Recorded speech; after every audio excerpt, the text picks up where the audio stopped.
I was born and raised in the state of Idaho, but for 2 years, I lived in Italy from the ages of 19 to 21.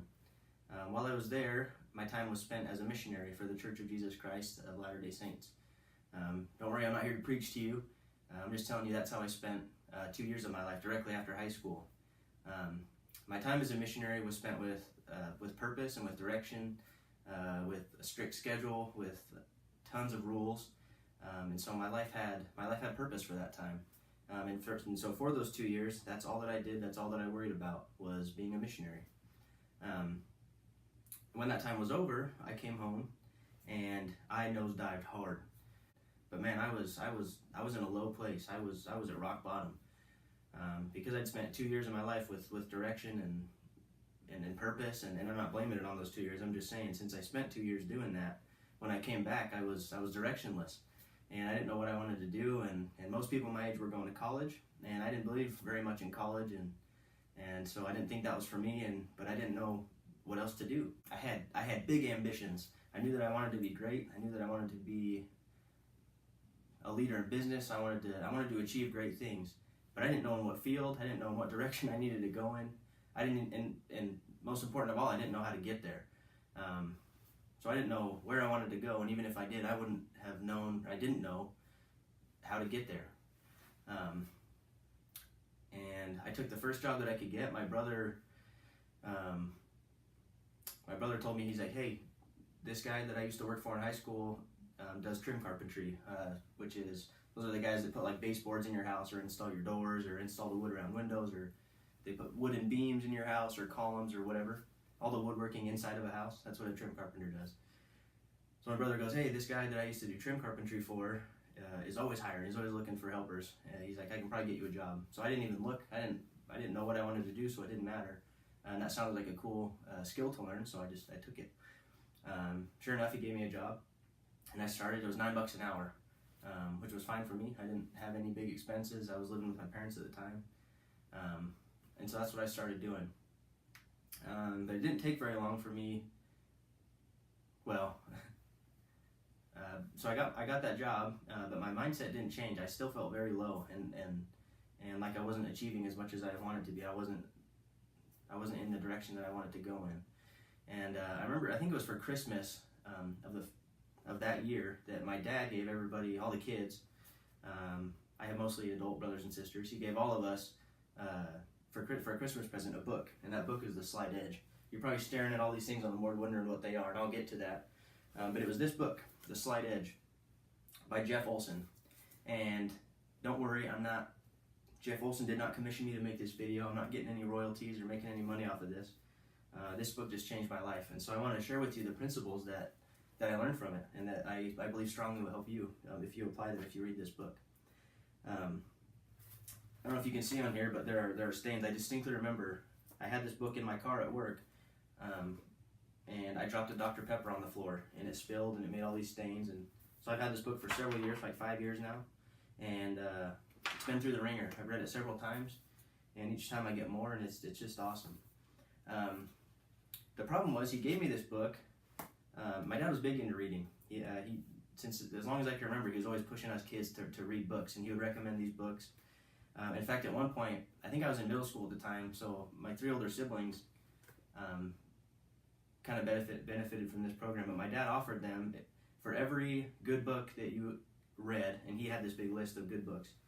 And I don't mean like Harry Potter, I mean like personal development books and skills, books about different skills that are helpful and things like that. For every book that you read and wrote a book report on, he would give you a $100 bill. And so I don't know how many my older siblings even read, but if it were me at that age, I would have been cashing in. Maybe not. I didn't read that much at the time anyway, but I remember I did read one book. It was by a guy named Jim Rohn. I didn't know anything about it. It was about sales, I think, or about confidence. I don't know. But I got $100 for it, and it was awesome. I don't think my dad was very impressed with the book report. But anyway, my dad has always pushed reading books on us, and I never did. My high school years were spent playing World of Warcraft. You couldn't have paid me to read a book, obviously. My dad tried and it didn't work. But so he gave me this book, and I didn't know how to read. Now I know my ABCs. I knew how to read. I knew how to read a textbook. I know how to read, but I didn't know how to read. I didn't know how to take a good book and learn from it, and how much to read. And sometimes I'd read too much and I'd get burnt out and I wouldn't even remember what I read, or I would be inconsistent. I'd pick up a book and read some of it, and then I wouldn't touch it again for a year or 6 months or whatever. I didn't know how to read. I didn't know how to get through a book and how to get things out of it. But I decided to give it a try on this book, on The Slight Edge. And fortunately, the very first story, one of the very first stories that Jeff Olsen tells in this book, is an account of him at an airport. And he got there a little early before his flight, so he had some time, some extra time, and so he wanted to get his shoe shine. He saw this shoe shine stand, and so he went, and there was this lady there who was shining shoes, and she was reading a book, so she was just sitting on her stool, reading a book. And so he came up and said, "Hey, I'd like to get my shoe shine." He sits on the chair, and she put the book down, and you notice that she put it on top of a stack of books that were all fiction, just novels, which is fine. But that's just an observation he made, that there was a big stack of fiction novels. So she's shining his shoes, and he realized really quickly that she was super sharp, a very smart person, intelligent, witty, was making jokes, made very good conversation, all this stuff. And it came out, I think, that she was a single mother, and the struggles that come with that, and she wasn't making very much money. She was shining shoes, and the thought came to him, I wonder what would happen, how different her life would be if that stack of books was replaced with books by Dale Carnegie, like How to Win Friends and Influence People, or Stephen Covey, just very famous personal development books that have helped thousands and thousands of people improve their lives and become better for it. He wondered how different her life would be if 10 years ago she'd started reading those books. If she would read 10 of those books a year, how different her life would be next. If she started that day and read 10 of those books that year, how different her life would be a year from then. How her ambitions would change, how her worldview would change, how she would change for the better, instead of reading these fiction novels. And he broke it down from there, talking about how easy it is to read 10 good books a year, and how anyone can do that, how it's achievable for anyone, but that people just don't know how to do it. They don't know, like me, I didn't know how to read a book. So he broke it down in these very interesting facts. So he said, if a person wants to read 10 pages, or if a person wants to read 10 good books a year, all it takes is reading 10 pages a day. 10 pages a day. Who can't do that? For the slowest reader in the world, I'm a slow reader. For me to read 10 pages, it might take 2 or 3 minutes a page. I remember at the time when I first started reading this book, it took me like 3 minutes to read a page. I was super slow because I wanted to understand what I was reading. I wanted to comprehend what I was reading, and so it took me a long time to read a single page, like 3 minutes. So 10 pages for me would take like half an hour. And so what I started doing, I used to always go to lunch with the guys from work. We used to always go to a fast food restaurant or a gas station or whatever and get food. But I started taking lunch, or I'd buy it on the way to work, some things or whatever. And then I kept this book in my car. Like I said, I spilled a Dr. Pepper on it. I kept it in my car at work. It was a 93, like forest green Toyota Corolla the bumper was like wired on. It had fallen off a million times, and the car was held together with hope. And anyway, so I'd sit in that car. It had no air conditioning. It was in the middle of summer, so it was like here it gets over 100 degrees.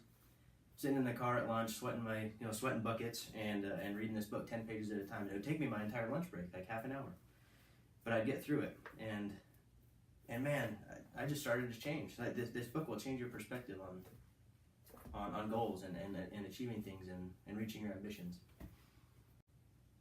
So before I get into all the things on the chalkboard, I just want to ask you a couple of questions. So yes or no?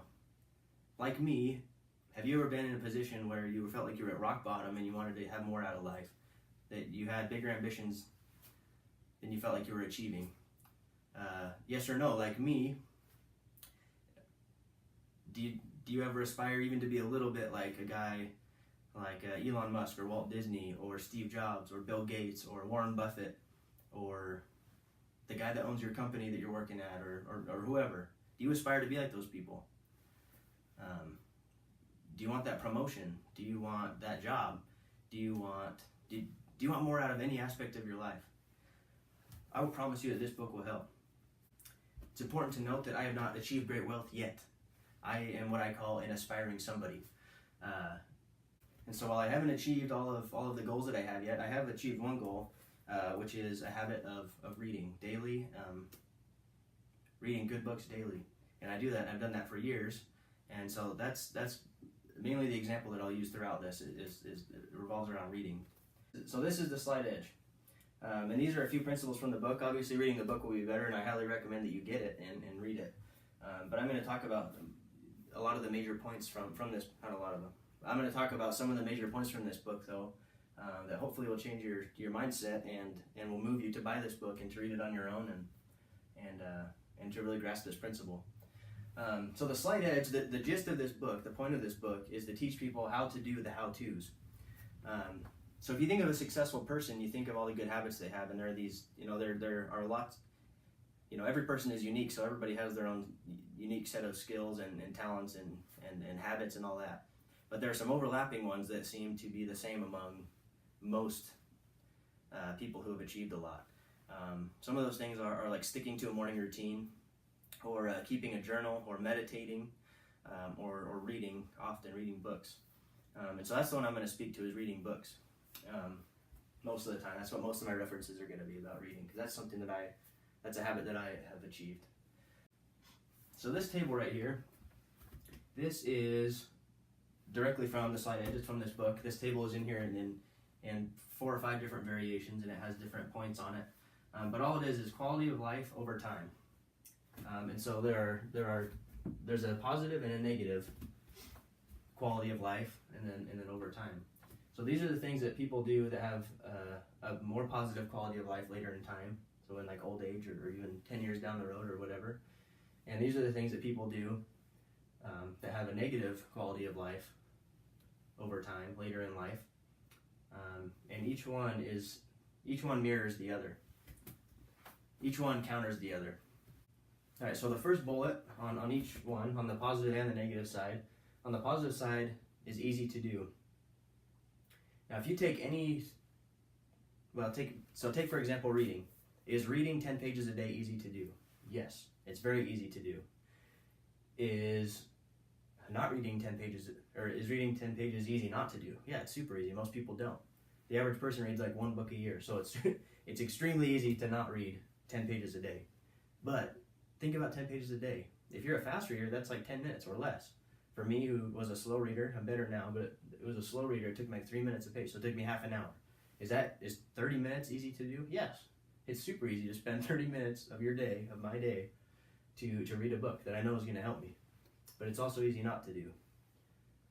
So the next bullet point, all of these bullet points kind of tie into each other. The second bullet point are simple disciplines. So people that have a more positive quality of life later in time follow simple disciplines, like reading 10 pages a day. It's easy to do, it's easy not to do, but people who have a better quality of life later in life, over time, follow that simple discipline. They read consistently, so maybe 10 pages a day, maybe more, maybe less, but they read consistently. On the inverse side, on the negative side, it's simple errors in judgment. So if you're to take reading, people that have a negative quality of life later in time make the simple error in judgment that they don't read. It's easy not to do, so they don't do it over time. Now take the next one. The people who have a better quality of life over time look to the future instead of looking to the past. They don't dwell on the past. They're not always talking about the glory days of high school. They're looking for the future. They're saying, man, 10 years from now, I'm gonna have my dream job. And 10 years from now, I'm gonna have my dream house. And 10 years from now, I'm gonna have this and this and this, whatever. A great quality of life. People on the negative side look to the past. They're always talking about their glory days of high school. They're always just thinking backwards. Man, I got screwed over that one time. Or man, if this thing went right 2 years ago, then my life would be different right now. Or if I would have won the lottery instead of that guy, my life would be better. They're always looking to the past. Always looking for things that are out of their control instead of the future, which is in their control. Which brings me to the next point, which is responsibility. So people who have a better quality of life over time take responsibility. So instead of, and then on the negative side, people who have a poorer quality of life over time blame. Something goes wrong in their life and they blame somebody else for it. Now my job, I build houses, so I'm a superintendent for a residential construction company. I build houses. I manage the construction of houses. And man, there is every opportunity every day to blame things going wrong on somebody else. So my job is to manage the job site and to make sure people are there, they're doing their job right, that materials are there. And there is every opportunity to say somebody else screwed up, that guy didn't deliver the thing right, that guy didn't do his job right, this guy this guy that, whatever. But a responsible person, somebody that takes responsibility, would say, man, I should have called and made sure that they had the right stuff on site. I should have showed up to that job site and made sure that there was enough material for this guy to complete his work. I should have called him to remind him to be there the next day or the next week to do his job. I should have told him that this thing was ready. You know, there's every opportunity for me to pass blame onto somebody else for things not going right.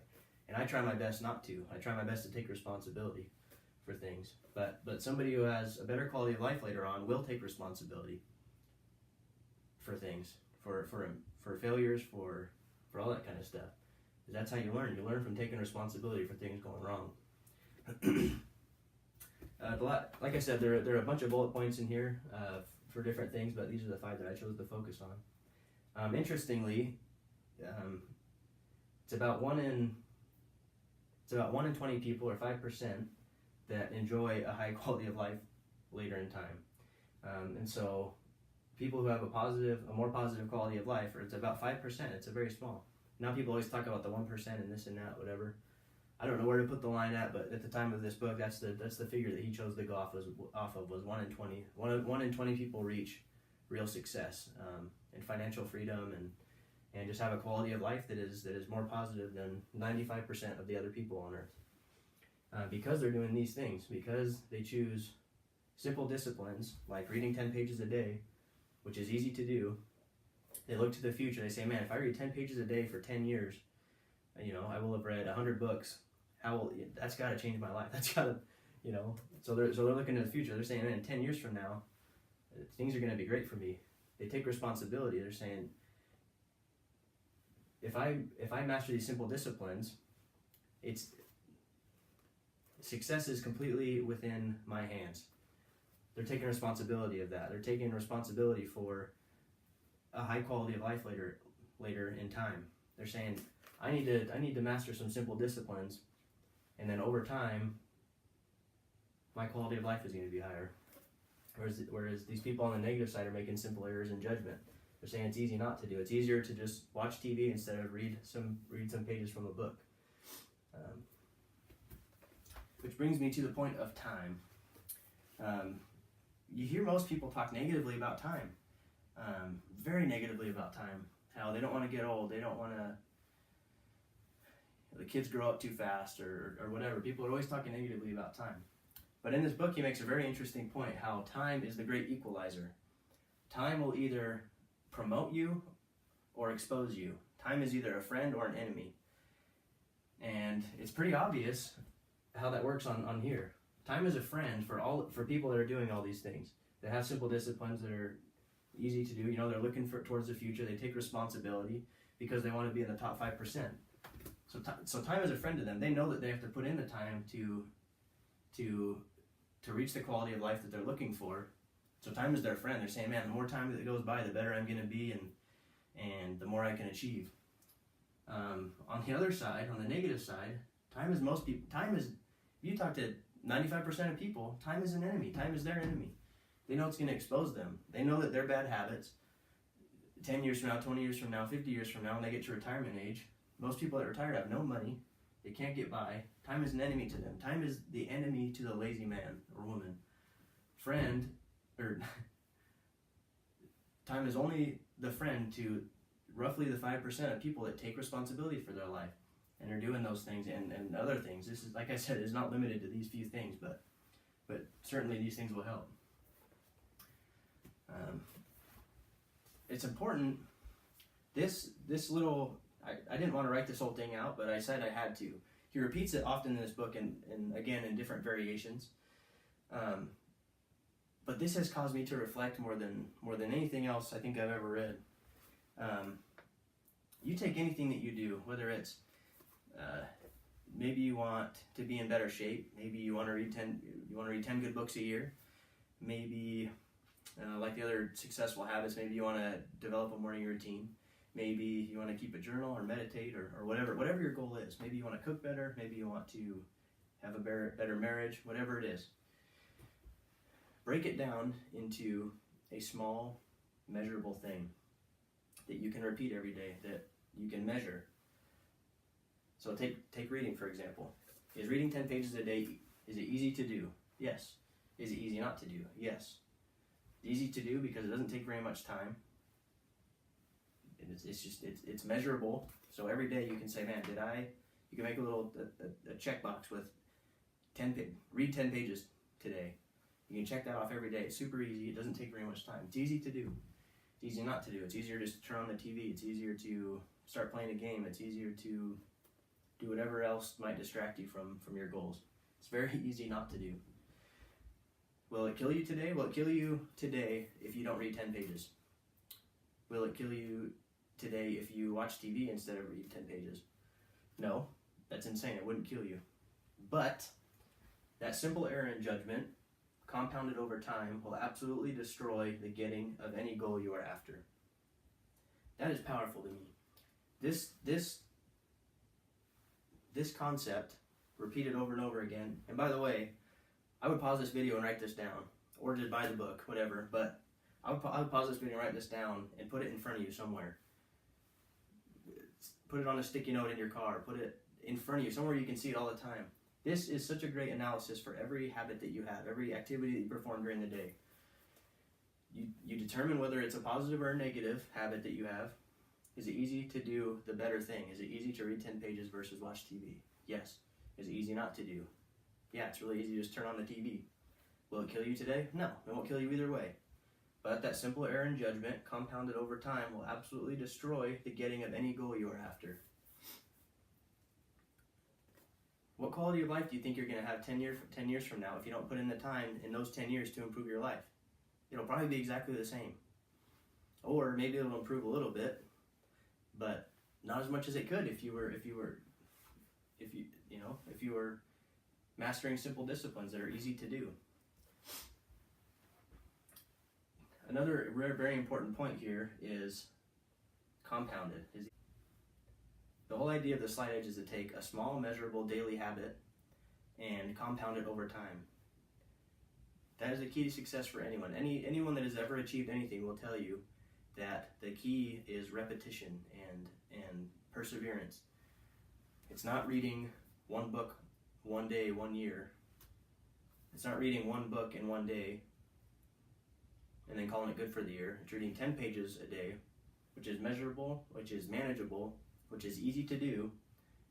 And instead of reading one book and getting burnt out, you can read 10 books in the year and not get burnt out. And continue to do that every year, and it becomes a habit, and it doesn't become an issue anymore. Now the important thing here as well is to not despair and to not think that you're stuck or that you can't change or that there isn't any more time. Like I said, will your life change today? No, it's not going to change if you read 10 pages today. Will it fall apart today? No, it's not going to fall apart today if you watch TV instead of read your book. Of course not. It's not going to kill you. You're not going to die. Things aren't all of a sudden just going to fall apart. But if you don't start today, when will you? In our society, there's this big thing of instant gratification where, we have the internet now, and we have telephones, we have cars, we have everything where if we want to experience something or we want something to happen, we can get it immediately. Amazon will ship 2-day shipping for free. You can overnight stuff. You can look up things instantly on the internet or on your phone, even more easy. There are very few people anymore who want to put in the work and who want to wait for great things to come. And everybody's looking for a quick fix. 95% of people want to win the lottery. They want that to be their ticket out. They want there to be a magic pill to make them fit. and make them healthy. They want a quick fix. They want a magic cure. They want something fast. They want something that's going to come to them fast and improve their life fast, because that's easy. But that's not the way that life works. There's no magic cure. There's no quick fix. However, the secret has been there since the beginning of time, and it's compound interest. If you're unfamiliar with how compound interest works, it's exactly how Warren Buffett made all of his money and became the wealthiest man on earth for, I don't know, however many years he had that title, he held that title. And the way that works is, say you have $1,000 to invest, and say you're going to invest it in something that pays you 10% per year. So you invest $1,000 at 10%, you wait 12 months, it becomes $1,100. The second year, you're making 10% interest on $1,100 instead of $1,000. Now, if you can keep that going, think about how much money it's going to turn into in 10 years, in 20 years, in 30 years. Warren Buffett made all these investments, and he just sat on them. He's a big believer in putting eggs in a basket and just watching them, instead of buying and selling and trying to make quick money. He's not about that at all. He would invest in something and just sit on it and watch it and take care of it and watch it grow, watch it earn compound interest. Like I said, I'm an aspiring somebody. So I haven't achieved great success. I'm not working at my dream job. I'm not, I haven't made it yet. I'm an aspiring somebody, but I know confidently that I am on track to be. I know that my habits now and the habits that I'm working on developing, I don't have perfect habits, but the habits that I have now and that I'm working on developing will get me there. In 10 years, time is my friend. Time is my good friend. In 10 years, I did some calculations. As I said, reading has become an easy habit of mine, and I don't read 10 pages anymore. I read 50 pages a day. That's become very easy to me. It's become habitual. It's become necessary. I feel out of place and almost sick if I don't read my 50 pages per day. If I keep on pace and I keep reading 50 pages a day for 5 days a week, which is what I do now, and I fully intend on doing that, then at the end of 10 years, I will have read 130,000 pages, which adds up to be about 500 books. Now you tell me, yes or no, do you think that reading 500 books would drastically improve the quality of your life? Would increase your ambitions, your skill sets, your worldview? There's no way you can say no to that. 500 books? 500 good books? I'm not talking about 500 romance novels or 500 science fiction novels or whatever. It's fine to read those sometimes, but I'm just saying 500 good books, 500 life-transforming books, 500 books about skills that matter. That's going to change my life. Time is my friend. Time is going to promote me. 500 books? Are you kidding me? That's in 10 years from now, I don't know where I'm going to be. I don't even know what I'm going to be doing. I'm working on some ideas right now. I'm working on something great, but and I have some specific ideas for that I'll reveal in time.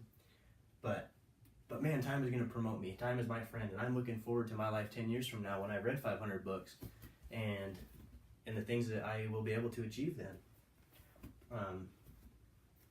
I got out of the fitness game too. I used to be, a few years ago, I was very into fitness, and I was in great shape, and I could run a 5-minute mile. I could do 30 dead hang pull-ups, consecutive. I was in great shape, and for the past 3 years or so, I've kind of let myself slip. And so I started up again. I started a competition with some friends. I didn't start the competition. I joined a competition with some friends, a 12-week thing. I did a leg workout 2 days ago that have my legs feeling like they could cramp and crumple underneath me at any second. But anyway, I'm determined to get back into it.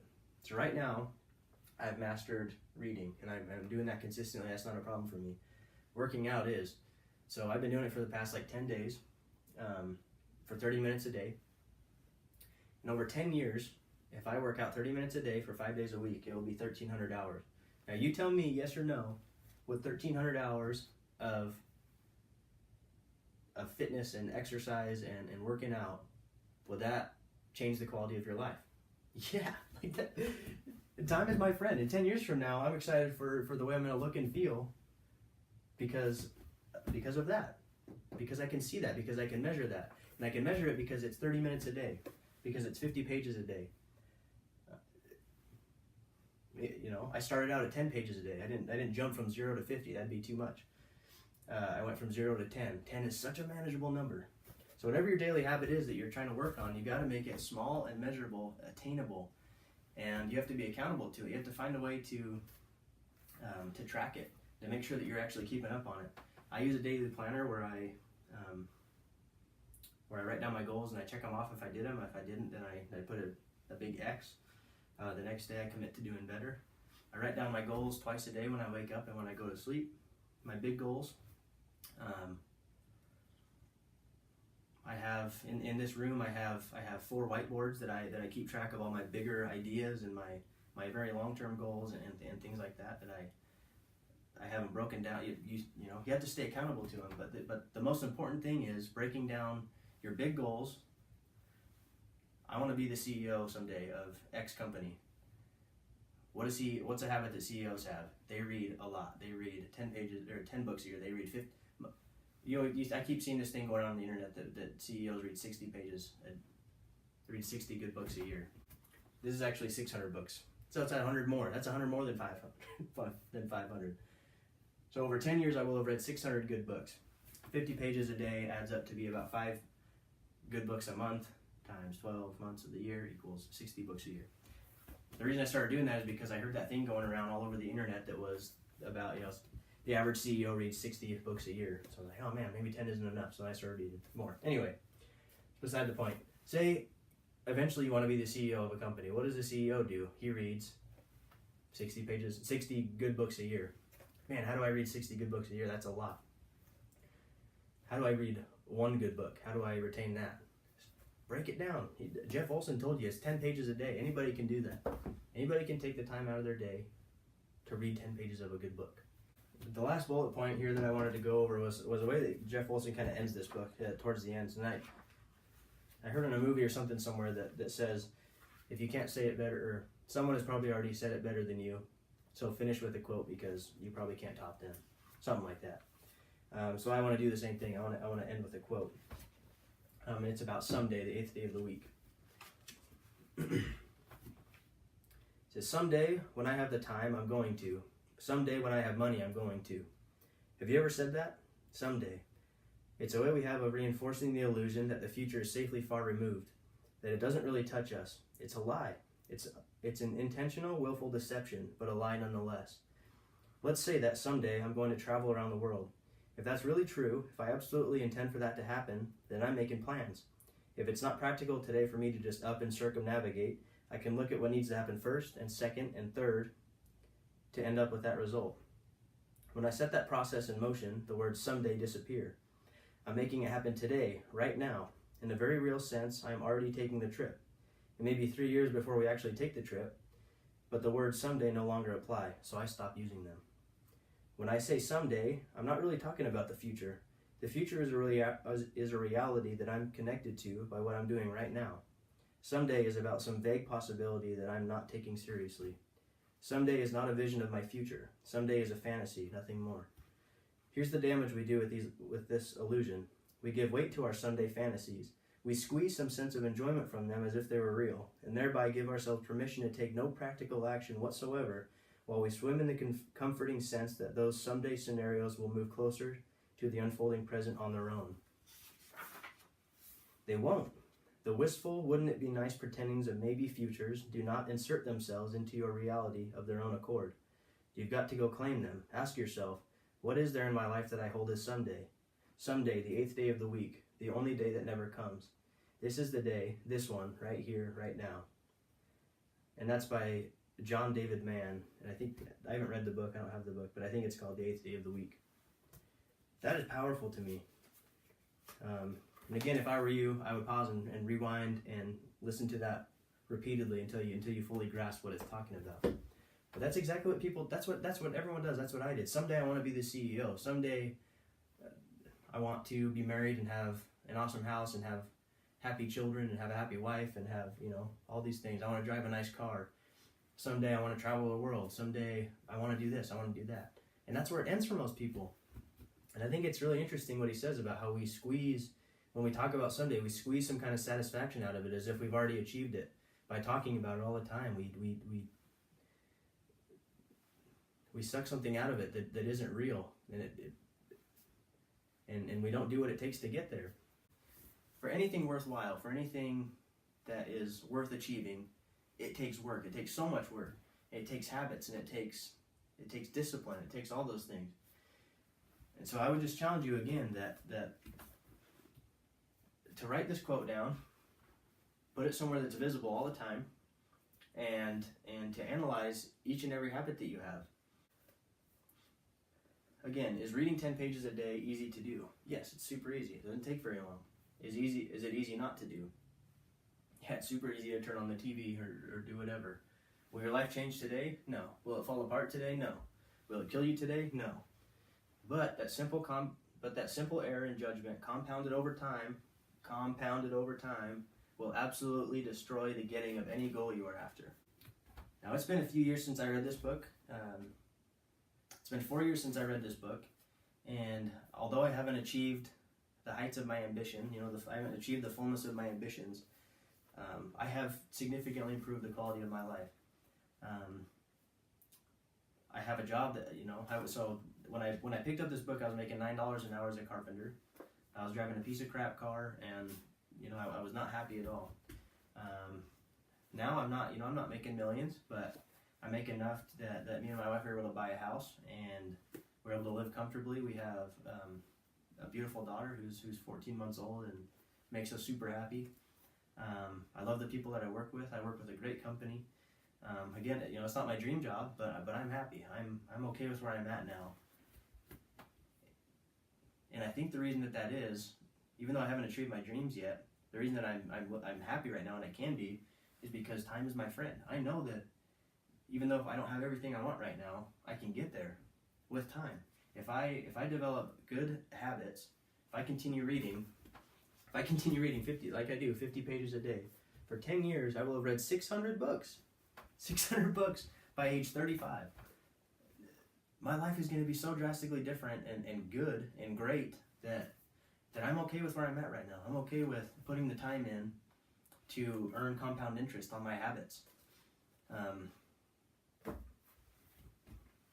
Again, there's no quick fix, there's no secret magic formula, there's no pill that you can take to achieve success, but you can earn compound interest on any part of your life, on anything, on your career, on your marriage, your fitness, on your health, on your any aspect of your life. You can earn compound interest on it by determining what your big dream is, what your big goal is, determining and researching and finding out what people that have achieved that particular dream or that lifestyle, that whatever do, what they do in common, and then finding out ways that you can break down what they do into simple, daily, measurable things. Like, most successful people read a lot, read often, an average CEO reads 60 books a year. Break that down. How many pages does that mean you need to read a year? For me, that means I have to read 50 pages a day. But I started out at 10 pages a day, and that was very transformative for me. So anyway, like I said, I'm not getting any kind of money from this. I'm not making money from Jeff Olsen.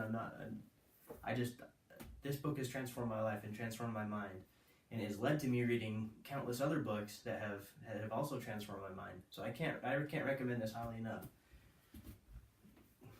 This book is not very expensive either. It was a gift to me, and I haven't looked up the price, but it's not very much. It's a paperback.